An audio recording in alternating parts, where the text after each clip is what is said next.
Kita bersatu dalam doa. Ya Tuhan, seperti pujian yang kami nyanyikan, biarlah pujian ini menjadi kerinduan kami. Kami mau mengenal-Mu lebih dalam lagi. Lewat pembacaan Alkitab, perenungan akan firman-Mu Tuhan. Berkati setiap kami yang duduk diam pada hari ini, mendengarkan penguraian firman-Mu. Dan juga berkati hamba-Mu yang penuh dengan keterbatasan ini. Biarlah kami semua Tuhan, baik hamba-Mu, baik setiap jemaat-jemaat-Mu yang hadir, sama-sama diberkati oleh firman-Mu. Terima kasih Tuhan, dan syukur kami panjatkan hanya dalam nama Tuhan kami Yesus Kristus. Kami berdoa. Amin.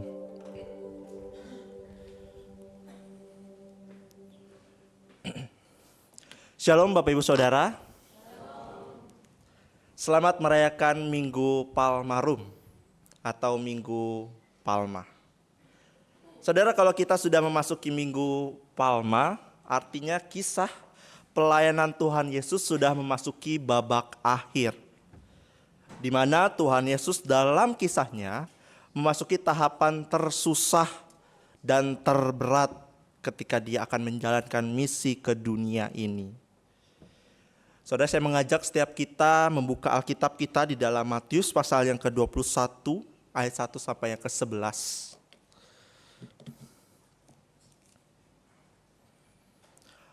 Injil Matius pasal yang ke-21 ayat 1 sampai yang ke-11.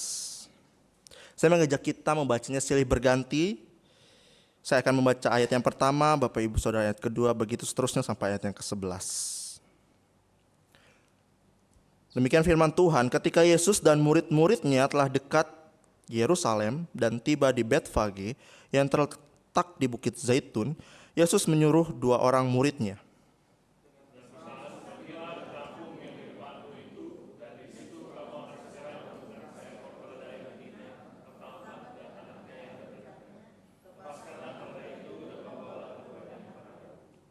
Dan jikalau ada orang menegur kamu, katakanlah, Tuhan memerlukannya, Ia akan segera mengembalikannya.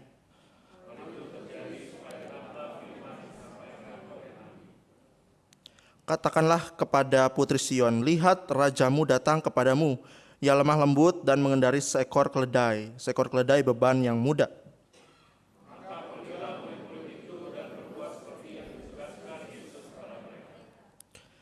Mereka membawa keledai betina itu bersama anaknya, lalu mengalasinya dengan pakaian mereka, dan Yesus pun naik ke atasnya.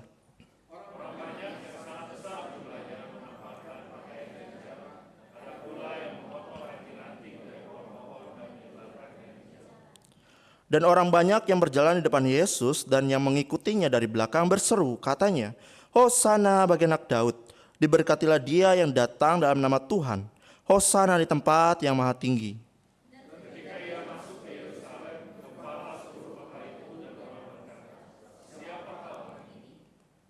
Dan orang banyak itu menyahut, inilah Nabi Yesus dari Nazaret di Galilea. Bapak Saudara, bulan ini kita bicara tentang cara pandang. Hari ini di dalam Minggu Palma kita masuk ke dalam sebuah peristiwa besar. Yesus masuk ke Yerusalem. Dan kisah masuknya Yerusalem dicatat dalam Injil Matius yang kita baca ini. Dan kita akan melihat apa yang terjadi lewat video singkat ini. Dan kemudian Yesus pun pergi ke Yerusalem. Meskipun ia tahu bahwa ia akan dibunuh karena dosa manusia, banyak orang bersuka cita atas kedatangannya dan menyatakan Yesus sebagai Raja mereka.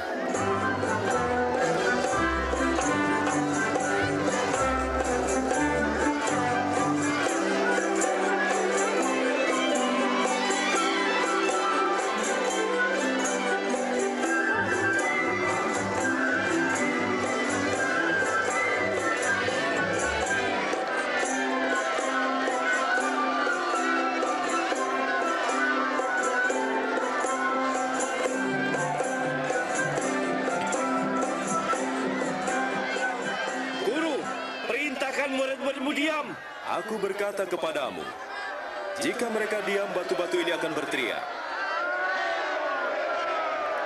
Hosana, Hosana, Hosana. Ya saudara, itu adalah video yang menjelaskan lebih detail tentang cerita Yesus masuk ke Yerusalem. Saudara, saya memulai khotbah ini dengan sebuah cerita. Boleh bantu next? Saudara, ada sebuah cerita tentang seorang pria yang terus mengeluh kepada istrinya karena lingkungan rumahnya kotor. Melihat tetangganya menjemur pakaian, tapi pakaiannya kotor, saudara. Si pria ini bilang ke istrinya, "Mah, lihat tuh tetangga kita bodoh banget. Masa jemur pakaiannya yang kotor gitu. Kayaknya tetangga kita nggak tahu cara mencuci baju deh." Saudara, si pria ini terus mengeluh, terus ngomel kepada istrinya hari lepas hari, berlangsung berhari-hari. Sampai suatu pagi si pria terkaget-kaget. Tiba-tiba pria itu bilang, "Mah, lihat. Akhirnya tetangga kita belajar cara mencuci baju. Tetangga kita tidak lagi menjemur pakaian yang kotor, sekarang menjemur pakaian yang bersih. Pasti mama yang ingatin ya." Si istrinya cuma menjawab pelan, "Pah, mama nggak ke tetangga kok. Dan bajunya juga nggak kotor, Pah. Cuman tadi pagi mama baru aja ngelap jendela kita yang kotor, Pah." Saudara-saudara, ternyata si pria ini melihat tetangganya itu dengan kacanya yang kotor, saudara. Bukan tetangganya menjemur pakaian yang kotor. Sepertinya dari kisah ini bukan hanya kaca yang kotor, saudara. Biasanya masalahnya bukan pada apa yang dilihat, tapi cara kita memandang sesuatu. Dan itu seringkali salah. Kesalahan pandangan biasanya terjadi karena ada benturan antara apa yang kita bayangkan dengan apa yang kita hadapi. Contohnya, kita sering membayangkan bahwa mengikut Yesus itu berarti jalan hidup kita otomatis mulus, bisnis lancar, diberkati Tuhan melimpah-limpah. Tubuh kita selalu sehat kalau mengikut Yesus. Itu bayangan kita. Tapi apa yang kita hadapi? Kadang Tuhan mengizinkan badai datang. Doa kita tidak dijawab. Bahkan kita mengalami sakit. Dan akhirnya kita menjadi kesal, kecewa sama Tuhan. Dan inilah yang dialami oleh banyak orang pada saat Yesus masuk ke Yerusalem. Dari kisah yang kita baca dan kita lihat tadi, kita diperlihatkan dengan sebuah narasi. Ribuan orang bersorak atas kedatangan Tuhan Yesus di Yerusalem. Orang banyak melihat Yesus, mereka bersorak, mereka berseru, "Hosana, Hosana bagi anak Daud." Tetapi saudara, satu narasi ini adalah menjadi satu hal yang mengejutkan sekaligus ironis. Kenapa saudara? Karena hanya beberapa hari kemudian, sebagian dari mereka juga yang berteriak, "Salibkan dia, salibkan dia." Berbeda sekali bukan? Hosana bagi anak Daud, hari-hari berikutnya, salibkan dia, salibkan dia. Tapi tahukah saudara, banyak dari mereka sebenarnya sedang melihat sosok raja, betul. Namun mereka melihat apa yang mereka inginkan atau bayangkan, bukan apa yang Tuhan sediakan. Dan inilah yang dimaksud benturan antara apa yang dibayangkan dengan apa yang dihadapi. Pertanyaannya, apa yang salah? Bukankah mereka melihat Yesus yang sama? Yesus yang masuk ke Yerusalem dan yang nanti Yesus menjadi seorang pidana kejahatan. Saudara, jawabannya sederhana, mereka melihat Yesus tapi dengan cara pandang yang salah. Dan ini menjadi pertanyaan dalam khotbah hari ini. Apakah mungkin kita juga seperti mereka? Melihat Yesus, tapi tidak benar-benar mengenal dia sebagai Raja. Untuk menjawab pertanyaan ini, mari kita menyelami lebih dalam apa yang terjadi saat itu, saudara. Saudara, peristiwa ini terjadi di masa Paskah, salah satu hari raya terpenting dalam kalender Yahudi. Paskah bagi umat Yahudi adalah sebuah perayaan besar untuk mengingatkan mereka tentang kemerdekaan dari penjajahan, perbudakan Mesir, saudara. Di masa lampau, nenek moyang mereka. Untuk itu banyak orang datang ke Yerusalem untuk perayaan besar ini, saudara. Dan akhirnya Yerusalem penuh sesak, dibanjiri oleh ribuan peziarah dari seluruh wilayah. Dan saudara, ironinya di tengah perayaan itu sebenarnya bangsa Israel sedang dijajah oleh bangsa Romawi. Orang-orang Yahudi hidup di bawah pendudukan Romawi. Mereka bayar pajak dan harus mengikuti peraturan-peraturan orang Romawi. Makanya mereka merayakan Paskah saat itu seperti merayakan hari kemerdekaan di tengah situasi tertindas, saudara. Bayangkan, saudara. Sebenarnya mereka lelah, mereka kesal, dan mereka rindu sosok pahlawan. Atau mereka berharap Allah mengirimkan Musa baru yang dahulu membawa nenek moyang mereka keluar dari tanah Mesir, mengusir orang-orang Mesir. Dan hari itu pun mereka rindu akan Musa yang baru, membawa kemenangan dari tangan orang-orang Romawi. Mereka rindu ada seorang yang membebaskan mereka, seorang Mesias yang akan memulihkan kerajaan Daud. Saudara, dalam kitab Zakaria, pasal yang ke-9 ayat ke-9 mengatakan, bersorak-soraklah dengan nyaring, hai putri Sion. Bersorak-soraklah, hai putri Yerusalem. Lihat rajamu datang kepadamu. Ia adil dan jaya, ia lemah lembut dan mengendari seekor keledai beban yang mudah. Ini adalah sebuah nubuatan. Kira-kira 15 tahun sebelum Tuhan Yesus lahir. Ada nubuatan mengenai Mesias, juru selamat datang untuk membebaskan mereka. Makanya saudara, ada kepercayaan kuat pada saat itu bahwa Mesias akan menyatakan dirinya pada hari Paskah. Dan Yesus beraksi sesuai nubuatan itu. Akhirnya mereka menjadikan Yesus sebagai raja yang akan membebaskan mereka dari pemerintahan Roma. Jadi tidak begitu saja mereka ingin menobatkan Yesus sebagai raja. Ada sebuah latar belakang, ada sebuah nubuatan yang mereka percayai, saudara. Akan tetapi sekali lagi di sini ada benturan dari apa yang mereka harapkan dengan apa yang mereka hadapi. Apa yang salah ketika mereka memandang kepada Yesus? Saudara, yang pertama, mereka sebenarnya menginginkan raja yang membawa ketakutan, saudara. Yang memerintah, menguasai, menenggelamkan Romawi. Akan tetapi, saudara, Yesus datang sebagai raja yang menghadirkan damai.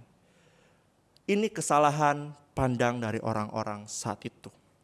Ketika Yesus akan masuk ke Yerusalem, dia memberikan cara masuk yang kontroversial, berbeda dari raja-raja saat itu. Di ayat 1-3 sebelum masuk ke Yerusalem, Yesus yang memerintahkan murid-murid mencari keledai. Pertanyaannya, kenapa keledai? Karena biasanya seorang yang masuk ke kota akan disambut dengan meriah, adalah seorang yang jenderal dunia, punya pengaruh besar, yang menang perang atau siap perang, saudara. Dan dia datang ke kota dengan kuda yang gagah. Dan kuda menjadi simbol kekuasaan dan penaklukan. Dan ini harapan mereka, saudara. Yesus masuk ke kota dengan menunggangi kuda yang gagah. Namun kenyataannya Yesus memilih keledai, hewan beban yang rendah hati. Dan keledai saat itu dipakai untuk memikul beban berat sebagai alat transportasi untuk mengangkut barang, hasil panen atau kayu-kayuan, saudara. Jadi sangat berbeda dengan kuda, saudara. Keledai bukan hewan yang lazim untuk dipakai untuk berperang, tapi Yesus menggunakannya. Yesus menggunakan keledai sebagai lambang damai. Dan sesuai nubuatan ayat yang kelima, dikatakan, katakanlah kepada putri Sion, lihat rajamu datang kepadamu. Ia lemah lembut dan mengendarai seekor keledai beban yang mudah. Raja ini akan pulihkan semua bangsa bukan dengan perang, bukan dengan kekerasan, ketakutan, dan bukan dengan senjata. tapi dengan penuh kelemah lembutan dengan kedamaian. Kalau saya tanya, adakah raja dunia ini yang mengambil tahta dengan cara damai, saudara? Sepanjang sejarah, mungkin menawarkan damai, menggulingkan pemerintahannya dengan damai gitu. Saya kira nggak ada, saudara. Pemerintahan dunia ini berperang, menaklukkan pemerintahan yang lain kalau bisa. Tapi Kristus menggenapi apa yang dikatakan Zakaria, bahwa akan ada raja dengan damai masuk ke tengah Yerusalem, lalu dari situ dia akan mendirikan kerajaannya. Dan ini sesuai dari Injil yang lain, ya. Diberkatilah dia yang datang dalam nama Tuhan, Hosana. Ada kemiripan ketika Yesus lahir, malaikat menyanyikan pujian di dalam Lukas ayat 2 sampai 13 sampai 14. Kemuliaan di sorga, damai sejahtera di bumi. Saudara, penulis Injil dengan tegas ingin menekankan bahwa Yesus yang adalah Mesias, dia datang sebagai pendamai, raja yang membawa damai. Dan murid-murid sadar, Yesus naik di atas keledai benar-benar adalah Mesias yang datang. Raja damai, sumber damai sejahtera itu. Saudara, memang istilah damai sejahtera atau damai di dalam Alkitab sangat penting sekali. Dalam bahasa Ibrani shalom, dalam bahasa Yunani eurene. Dan arti ini memiliki beberapa arti. Artinya keseluruhan, sempurna, perfect gitu ya. Kepenuhan, membuat sempurna, atau arti lain perdamaian atau ketentraman. Dan ini menyeratkan bahwa antara manusia dan Allah seharusnya ada hubungan harmonis, ada hubungan ketentraman, eurene, shalom. Dan Yesus menggenapi itu. Yesus datang memberikan kepada manusia kedamaian. Pertanyaan bagi kita, saya ingin tanya kepada Bapak Ibu Saudara, dari mana selama ini saudara mencari kedamaian? Di hiburan, teman-teman, pekerjaan, keluarga, atau di mana? Saudara-saudari, dalam Kristus sesungguhnya ada kedamaian. Di dunia menawarkan kedamaian yang sementara, tapi dalam Kristus kedamaian sejati. Bapak Ibu Saudara sekalian, saya teringat sebuah kisah tragis dari dunia musik tahun 1970. Seorang legenda gitar bernama Jimi Hendrix. Mungkin yang pemusik di sini tahu Jimi Hendrix, legenda musik terkenal, seorang gitaris.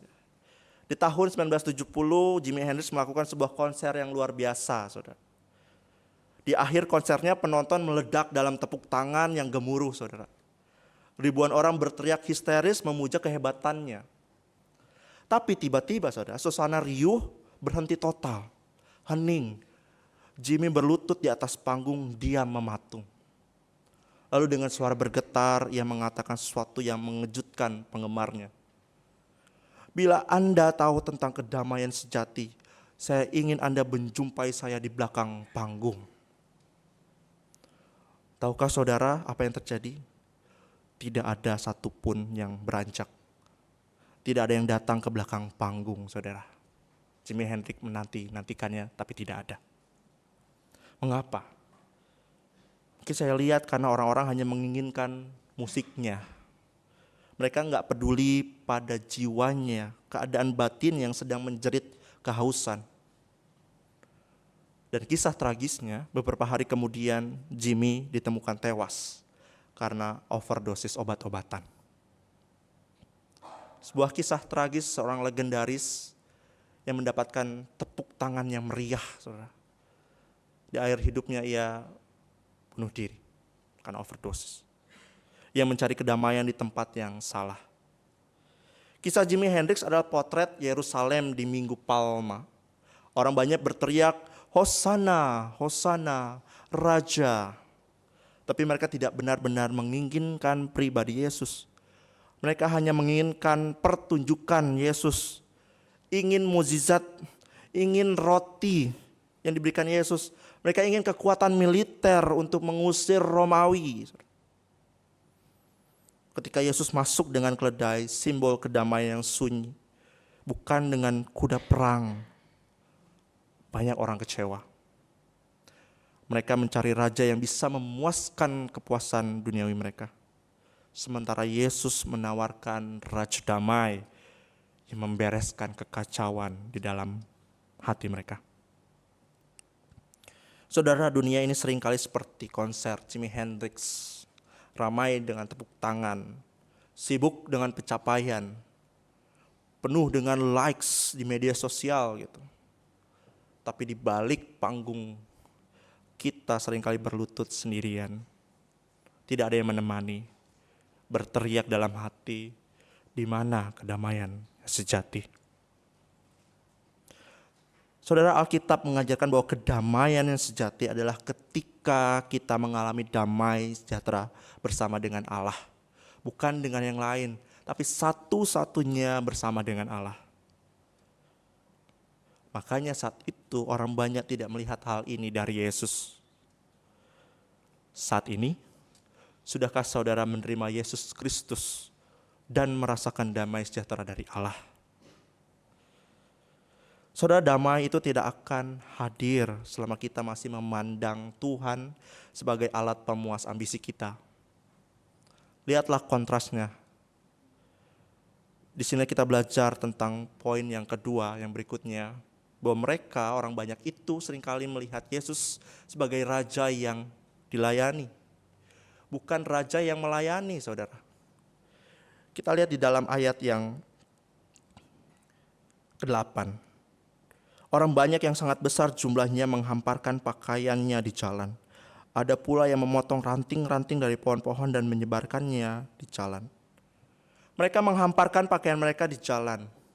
Di dalam tradisi kuno ini adalah tindakan simbolis untuk mengakui seseorang sebagai raja yang sah, saudara. Mereka sedang memberikan karpet merah istilahnya untuk Yesus. Namun ada satu ironi sekali lagi. Mereka menghamparkan pakaian karena mereka berharap Yesus akan memberikan mereka jubah kemuliaan yang baru. Pemulihan ekonomi, kehormatan bangsa, posisi-posisi politis di negeri itu, saudara. Mereka memberikan pakaian mereka, tapi hati mereka sebenarnya sedang menagih jubah kekuasaan yang baru kepada Yesus, saudara. Suatu ironi yang besar. Dunia mendefinisikan raja atau pemimpin sebagai seorang yang berada di puncak. Semakin tinggi posisi kita, semakin banyak orang melayani kita. Semakin besar pengaruh kita, semakin banyak orang yang harus tunduk pada keinginan kita. Makanya orang berebut-rebut sampai ke puncak. Tapi inilah cara pandang yang salah, yang sudah meracuni hati kita sejak jatuh dalam dosa. Kita semua ingin menjadi raja kecil dunia kita masing-masing. Kita ingin dilayani oleh orang lain. Kita ingin dihargai secara berlebihan dan dipuja oleh pengikut kita di media sosial, saudara. Saya ingin katakan, ketahuilah, Yesus datang untuk menjungkir balikan puncak itu, saudara. Di dalam kisah Yesus masuk ke Yerusalem, kita melihat Raja semesta alam yang melaluinya segala sesuatu diciptakan, datang tanpa pengawalan bersenjata. Bayangkan, Sang Pencipta semesta yang seharusnya memiliki seluruh alam ini, pakaian dunia ini, justru membiarkan dirinya nanti ditelanjangi di atas kayu salib.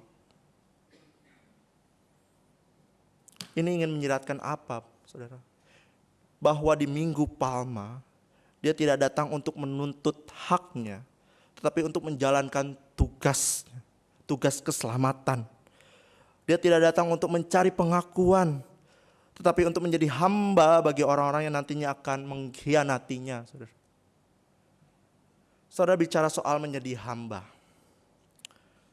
Bapak, Ibu, dan teman-teman yang sering scroll media sosial atau hobi nonton drama Cina pasti tahu yang sering muncul-muncul ini. Cerita CEO yang menyamar gitu ya. jadi tukang bersih atau gelandangan dan sebagainya. Di Instagram saya sering lewat. Ceritanya ada seorang CEO atau direktur utama, pewaris harta 7 turunan gitu ya. Tapi tiba-tiba iseng menyamar jadi klinik servis atau pegawai magang rendahan. Apa yang terjadi biasanya? Dia dihina, dibentak-bentak, dan direndahkan gitu ya. Penonton disuruh menahan emosi. Sampai akhirnya tiba-tiba adegan puncak, identitasnya terbongkar. Puluhan mobil mewah datang gitu ya. Barisan pengawal berjas hitam membungkuk serentak dan berteriak, "Selamat pagi Tuan Muda," gitu ya. Wah, kita yang nontonnya pasti puas sekali gitu ya. Kita tertawa melihat wajah pucat gitu yang tadinya menghina sekarang jadi direndahkan balik gitu. Saudara, tolong jangan samakan Yesus dengan cerita Dracin ya. Yesus masuk ke Yerusalem menunggang keledai dan mengambil rupa seorang hamba. Bukan sebagai taktik penyamaran untuk menjebak orang. Tidak. CEO di dalam drama menyamar untuk membuktikan kehebatannya dan menghukum musuh-musuhnya. Tetapi Raja kita merendahkan diri dan menjadi hamba justru untuk menggenapi rencana keselamatan. Dan mengapa Yesus sanggup melayani tanpa merasa kehilangan harga diri, saudara? Karena identitasnya bukan berasal dari sorak-sorak orang banyak, melainkan dari kasih Bapanya. Bagi kita sebaliknya, alasan kita sulit melayani karena apa biasanya? Karena kita insecure. Kita takut kalau kita melayani, orang mungkin akan menganggap kita rendah. Kita takut melayani kalau kita tidak menuntut hak, kita akan diinjak-injak. Mungkin kita juga lelah karena kita terus berusaha membangun kerajaan kecil kita sendiri yang rapuh itu. Dan kabar buruknya manusia berdosa cenderung seperti itu, cenderung egois. Kita ingin raja yang bisa kita gunakan untuk kepentingan kita. Orang Yerusalem berteriak Hosana, yang artinya selamatkanlah kami sekarang. Mereka ingin selamat dari Romawi sekarang, selamat dari kemiskinan dan selamat dari penjajahan. Namun ada pesan yang lebih penting dari keselamatan fisik, perbudakan fisik, melainkan sebuah masalah perbudakan dosa mereka. Mungkin dunia berkata, pimpinlah kami agar kami menjadi kuat. Tapi Yesus berkata, aku datang untuk melayani dan memberikan nyawaku sebagai tebusan. Apakah kita mengikuti Yesus karena kita ingin dia menjadi pelayan bagi ambisi kita? Atau kita datang kepadanya sebagai raja yang kita sembah, meski rencana Tuhan berbeda dengan keinginan kita? Pertanyaan ini mungkin membuat kita sedikit tidak nyaman. Dan tahukah saudara, rasa tidak nyaman ada ketika ekspektasi kita dipatahkan oleh Yesus sendiri. Harapan kita dipatahkan oleh Yesus yang memberikan keadaan yang real. Dan ini bukan hal yang baru. Perasaan bingung inilah yang persis melanda seluruh kota hari itu. Di ayat yang 10 dikatakan, siapakah orang ini? Aneh ya, mereka setelah mengatakan Hosana, Hosana, baru mengatakan siapakah orang ini? Ada kebingungan di antara mereka. Bahwa sebenarnya mereka menginginkan raja yang memerintah dengan penindasan, paksaan. Tapi Yesus, dia datang sebagai raja yang memerintah dengan kasih. Pertanyaan ini muncul karena cara Yesus memerintah sangat membingungkan, saudara. Jika Yesus ingin memerintah dengan kuasa duniawi, dia seharusnya masuk dengan membawa pedang. Tapi dia masuk dengan kedamaian di atas ekor keledai. Terlihat mereka bingung. Kebingungan ini karena mungkin, dan kita juga mungkin, mengidentikan kuasa dengan kendali. Di atas keledai itu Yesus menunjukkan bahwa ada yang lebih kuat dari pedang. Sebab kuasa duniawi bekerja melalui intimidasi dan paksaan. Jika punya kuasa bisa memaksa orang patuh dan mereka takut dihukum atau takut kehilangan sesuatu. Tetapi Yesus membawa jenis pemerintahan yang berbeda. Pemerintahan kasih. Sebab kasih tidak memaksa. Kasih memenangkan hati. Kasih tidak menuntut. Kasih melahirkan ketaatan yang sukarela. Sebab karena kasihnya Raja kita memerintah agar dia bisa menjangkau setiap orang yang terhilang, yang hancur dan yang berdosa. Inilah tujuan Tuhan Yesus. Pemerintahan duniawi seringkali bersifat transaksional. Saya akan baik kepadamu kalau kamu berguna bagiku. Tapi Kristus memerintah dengan anugerah, kasih karunia. Aku mati bagimu saat kamu masih menjadi musuhku. Inilah yang mengubahkan kita, saudara. Berbeda dengan dunia. Kasihnya bukan seperti dunia memberi, namun bersifat mengubahkan. Dia tidak memerintah dengan rasa takut, tapi dengan kasih yang menggerakkan kita juga untuk taat. Jika kita menaati Tuhan karena takut masuk neraka atau hukuman, kalau gak ke gereja dihukum Tuhan gak ya? Saudara, itu bukan ketaatan yang sejati. Saudara. Tapi jika kita taat karena terpesona oleh kasih Raja yang mati bagi kita, itulah kehidupan Kristen yang sejati, saudara. Timothy, untuk itu saudara, melihat kita memandang Yesus dengan benar. Memandang Yesus dengan benar berarti ia adalah Raja yang menghadirkan damai, bukan menghadirkan ketakutan. Ia adalah Raja yang melayani, bukan ingin dilayani. Ia adalah Raja yang memerintah dengan kasih, bukan memerintah dengan penindasan. Saya mengajak kita membacanya bersama-sama, Bapak Ibu Saudara. 1, 2, 3. Memandang Yesus dengan benar berarti ia adalah Raja yang akan damai, bukan menghadirkan ketakutan. Raja yang melayani, bukan ingin dilayani. Raja yang memerintah dengan kasih, bukan memerintah dengan penindasan. Inilah cara pandang yang benar, saudara, melihat Raja kita. Timothy Keller, seorang pengkhotbah besar, pernah berkata seperti ini, saudara. Injil adalah bahwa aku begitu berdosa sehingga Yesus harus mati bagiku. Namun aku begitu dikasihi dan berharga sehingga Yesus rela mati bagiku. Aku tidak bisa merasa lebih unggul dari siapapun, namun aku juga tidak perlu membuktikan apapun kepada siapapun.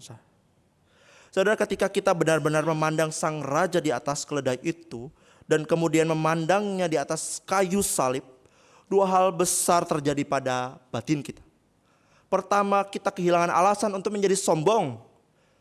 Kalau sang pencipta semesta saja rela menanggalkan kemuliaannya dan memilih keledai yang rendah demi menyelamatkan kita, maka siapa kita yang masih berani memandang rendah orang lain? Kedua, kita kehilangan beban untuk terus membuktikan diri kita kepada orang lain. Kita sadar bahwa kita begitu berdosa sampai tidak ada usaha manusia yang bisa menyelamatkan diri sendiri selain pengorbanannya. Dan inilah inti Injil. Yesus harus menjadi Raja yang kalah di mata dunia agar kita menang atas dosa. Di atas salib yang menunjukkan kedaulatannya yang tertinggi, menanggung murka Allah agar kita menerima pengampunan. Untuk itu Injil mengubah sudut pandang kita, membawa kita pada sudut pandang Yesus. Sekarang pertanyaannya, bagaimana kita mempraktikkan cara pandang yang berbeda? Yang salah kepada yang benar. Mari kita mengenakan cara pandang Kristus. Kalau Yesus adalah Raja damai, saudara, marilah kita yang pertama ubah cara pandang kita terhadap penderitaan. Saat hidup kita terasa berat, jangan langsung berpikir Tuhan meninggalkan saya. Ingat, Raja kita mencapai kemenangan melalui jalan yang sulit, penderitaan, salib. Kadang Tuhan memakai kesulitan kita untuk membentuk karakter kita menjadi seperti Dia. Ingatlah bahwa damai, shalom, eirene yang dibawa Yesus bukan berarti masalah kita hilang. melainkan ada Yesus hadir di dalam masalah kita. Damai itu berjalan bersama kita melewati masalah. Kalau Yesus adalah Raja yang melayani, mari kita ubah cara pandang kita terhadap sesama. Jika Raja kita melayani, maka kita tidak punya alasan untuk sombong sekali lagi. Di sekolah, di kantor, di rumah, jadilah orang pertama yang bersedia membantu, bukan yang paling keras menuntut hak, saudara. Sebab kesombongan lahir dari hati yang merasa tidak aman tadi, insecure, sehingga kita perlu pengakuan orang lain. Karena Yesus, Raja sejati, memberikan jaminan kita berharga di matanya. Kita nggak perlu lagi menuntut pengakuan dari orang lain. Untuk itu marilah kita jadi orang yang pertama kali bersedia melayani orang. Entah itu melalui kata-kata yang membangun tindakan-tindakan kita, saudara. Mari pandang Sang Raja yang juga kehilangan haknya demi engkau, melayani engkau. Melayani sesama bukan supaya kita terlihat baik, tapi karena kita sudah merasa penuh oleh kasih Kristus. Lalu jika Tuhan memimpin, memerintah dengan kasih, maka mari kita setia dalam hal kecil. Murid-murid Yesus hanya diminta melakukan hal sederhana, menjemput keledai. Tapi ketaatan kecil itu menjadi bagian dari nubuatan besar, saudara. Jadi jangan remehkan pelayanan kecil saudara di gereja, tengah keluarga, di kantor, tengah pekerjaan kita, bisnis, berjualan dan sebagainya. Kerajaan Kristus tidak datang dengan hal yang megah, hal terlihat istimewa, melainkan dengan ketaatan dan kesetiaan kecil, saudara. Murid-murid menjemput keledai, mungkin merasa tugas itu sepele, bosankan. Namun tanpa keledai itu nubuat tidak lengkap. Jadi jangan mengejar dunia ini, kejarlah kasih Tuhan. Dalam pemerintahan kasih-Nya tidak ada hal kecil yang dianggap sia-sia. Setiap ketaatan kecil kita adalah bagian dari cara Tuhan menghadirkan kerajaan surga di bumi, saudara. Jadi saudara, ketika kita memiliki cara pandang Yesus, maka itu akan menentukan cara kita memandang hidup, memandang penderitaan, memandang sesama, bahkan hal-hal yang terlihat kecil. Mari kita setia kepada Tuhan dan memiliki cara pandang yang benar. Siapakah Yesus bagimu, saudara? Bapak, Ibu, dan rekan-rekan kaum muda, hari ini kita diingatkan akan kisah Yesus yang masuk sebagai Raja. Biarlah kita memandang Dia dengan benar. Jangan biarkan Minggu Palma lewat begitu saja sebagai rutinitas tahunan. Kalau masih ada pandangan yang salah, mari kita berbalik dari cara pandang duniawi yang hanya mencari keuntungan sendiri kepada cara pandang Yesus. Mari lihat kepada Yesus, Sang Raja Damai. Ia Raja yang melayani dan Raja yang memerintah dengan kasih. Ia telah memberikan segalanya loh bagi kita. Maukah kita memberikan juga segalanya bagi Tuhan kita? Jika hari ini Yesus berdiri depanmu, saya ingin tanya kepada saudara, apakah saudara akan tetap bersorak hosana sekalipun Tuhan meminta kamu memikul salib setiap hari? Mari kita buka hati untuk melihat siapakah Raja kita yang sesungguhnya. Mari kita tundukkan kepala kita. Kita mengambil waktu teduh sejenak di hadapan Tuhan. Saya meminta pemusik untuk maju ke depan. Kita nyanyikan pujian tadi, Ku ada ingin mengenalmu. Biarlah pujian yang tadi kita nyanyikan benar-benar juga kerinduan kita akan refleksi kebenaran firman Tuhan hari ini.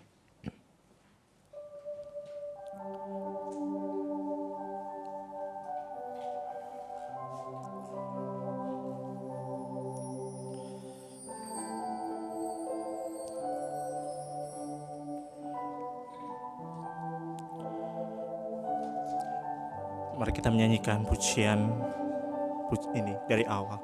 Bila ku buka mataku.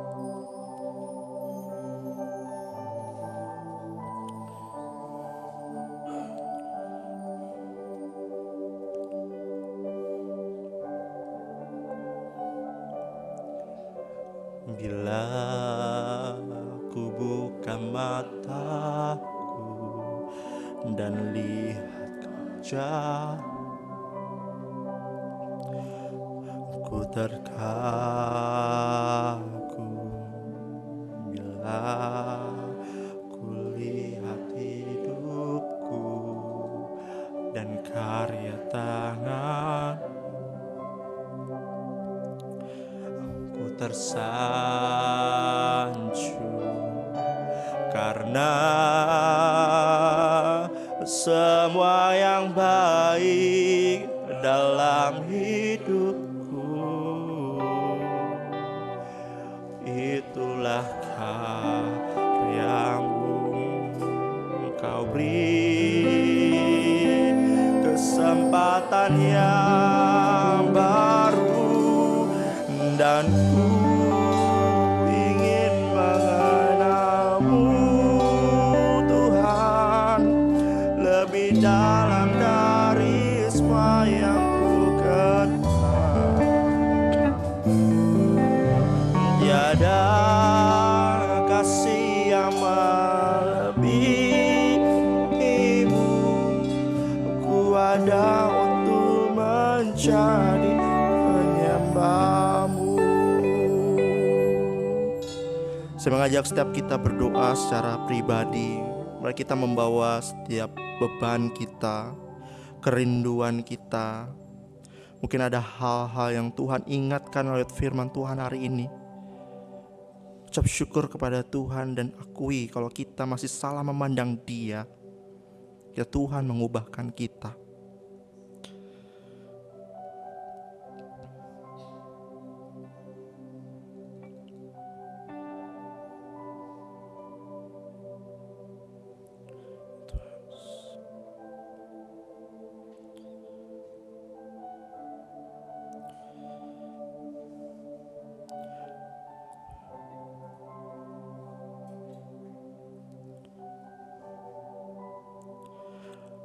Mari kita juga berdoa dalam masa Prapaskah ini.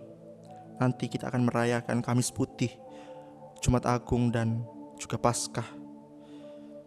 Kita berdoa di masa-masa ini kita belajar menyangkal diri, menahan keinginan yang berpusat pada diri sendiri dan melihat kepada Tuhan.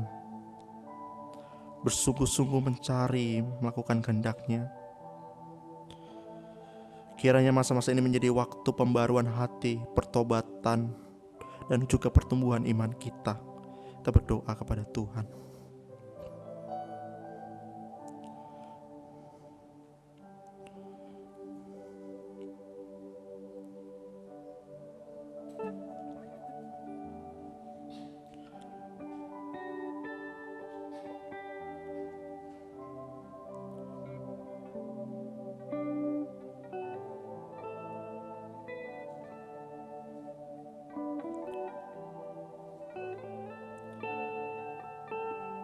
Bukan hanya berdoa untuk diri sendiri, mari kita juga berdoa untuk bangsa kita Indonesia. Mari kita bersyafaat, saudara. Melihat kondisi dunia saat ini sedang tidak baik-baik saja. Ada konflik di mana-mana, perang yang ada, dan membawa ketidakstabilan ekonomi di Indonesia ini. Mari kita memohon campur tangan Tuhan atas kondisi bangsa kita, dunia kita. Kiranya Tuhan berbelas kasih atas negara kita dan juga dunia ini. Mari kita membuka suara kita berdoa. Bapa di dalam surga, kami datang kepadamu Tuhan. Kami mengetahui beberapa belakangan ini begitu banyak konflik di mana-mana, perang di mana-mana Tuhan, yang mengakibatkan ketidakstabilan ekonomi dan bahkan kesejahteraan tidak ada Tuhan menurun. Kami berdoa kiranya Tuhan sumber damai itu sekali lagi memberikan damai kepada dunia ini Dan kami di sini Tuhan sebagai rakyat Indonesia juga memohon kepadamu, kiranya Tuhan juga berbelas kasih atas negara kami. Tuhan yang juga memulihkan ekonomi bangsa ini Tuhan. Tuhan yang berbelas kasih kepada setiap pemimpin-pemimpin yang ada, sehingga memberikan kebijakan-kebijakan yang adil, yang mensejahterakan rakyat Indonesia Tuhan. Terima kasih Tuhan, terima kasih. Sebagai hamba-Mu juga datang membawa seluruh pergumulan jemaat-Mu Tuhan. Mungkin di antara jemaat-Mu yang datang dengan beban berat, dengan kerinduan untuk lebih mengenal Tuhan, Tuhan yang temani mereka. Tuhan berikan damai kepada setiap jemaat-Mu. Mungkin di antara jemaat-Mu yang datang dengan sakit penyakit dan keluh kesah yang ada dalam tubuh mereka Tuhan. Tuhan sembuhkan, Tuhan pulihkan. Tapi dengan cara Tuhan, waktu Tuhan saja. Dan kami mau menantinya dengan pengharapan Tuhan. Ya Tuhan, Kau Allah Immanuel yang senantiasa menyertai kami. Kau Raja membawa damai yang mau melayani kami. Kau Raja yang memberikan kasih kepada kami Tuhan. Terima kasih Engkau adalah Allah yang mendengar setiap seruan doa kami. Kami menyerahkan semua pergumulan ini ke dalam tangan-Mu yang penuh kuasa dan kasih itu. Dan kami percaya Engkau bekerja mendatangkan kebaikan bagi mereka yang mengasihi Engkau. Dan kami landaskan doa ini hanya di dalam nama Tuhan kami Yesus Kristus yang mengajarkan kepada kami doa Bapa kami. Bapa kami yang di sorga, dikuduskanlah nama-Mu. Datanglah kerajaan-Mu, jadilah kehendak-Mu di bumi seperti di sorga. Berikanlah kami pada hari ini makanan kami yang secukupnya, dan ampunlah kami akan kesalahan kami, seperti kami juga mengampuni orang yang bersalah kepada kami. Dan janganlah membawa kami ke dalam percobaan, tetapi lepaskanlah kami daripada yang jahat. Karena Engkau yang mempunyai kerajaan dan kuasa dan kemuliaan sampai selama-lamanya. Amin.